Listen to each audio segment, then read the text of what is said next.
been asked to speak on the legislative duties of the gaps and what changes are needed to protect all residents. And I have been asked to draw on the issues that have emerged from our experience of working on Grenfell. In investigating how social housing residents are involved in the management of their homes and in looking at how they can affect changes about the management of their homes, including day-to-day repairs, estate improvements, and budgets, one of the key legislative provisions we feel that needs to be monitored and enforced is the Public Sector Equality Duty in the Equality Act 2010. The London Tenants Federation has highlighted often the lack of collective right in legislation. Having a collective right is really important in addressing systemic discrimination and disadvantage and getting tenants' voices heard at policy and practice level. This is not something that can be tackled by merely strengthening individual rights. And the PSED, the Public Sector Equality Duty, comes the closest to providing some sort of collective right in that it requires public authorities to look at the disproportionate impact of their decisions on vulnerable groups. And this also involves meaningful consultation and engagement with those who would be impacted by the decisions made. In the issues relating to Grenfell and also in the provision of services in the aftermath of Grenfell, we have found through our work a lack of compliance with the Public Sector Equality Duty.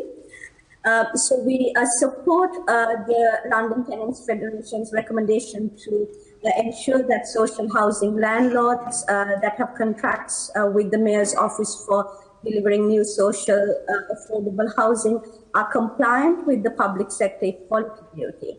However, one of the gaps we find is that the duty only requires public authorities to have due regard to the impact their decisions have on those who share protected characteristics, such as race and ethnicity, disability, age, sexual orientation, etc.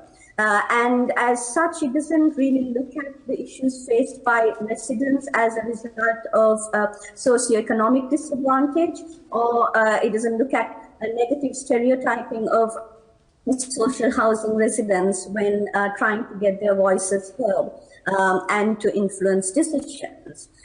So ROTA believes that the enforcement of the socio-economic duty could provide a stronger voice for social housing tenants whose voices are not heard due to barriers arising from economic disadvantage.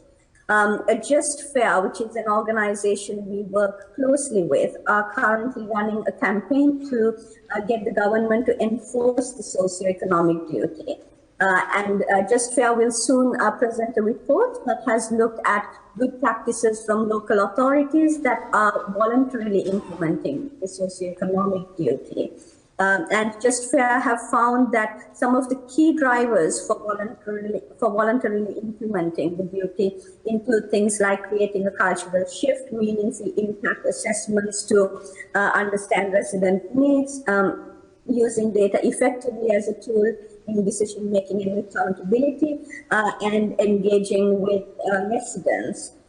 So to that end, we support the London Tenants Federation's recommendation to encourage wide debate on the extent to which socioeconomic disadvantage and negative stereotyping of social housing tenants was a key issue in respect of the poor treatment of Grenfell tenants and potentially of social housing tenants elsewhere.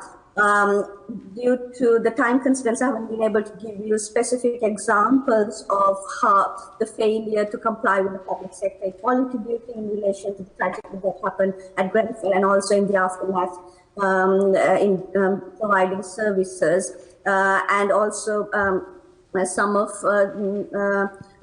of you raised quite a few issues around holding public authorities such as the council and housing associations to account.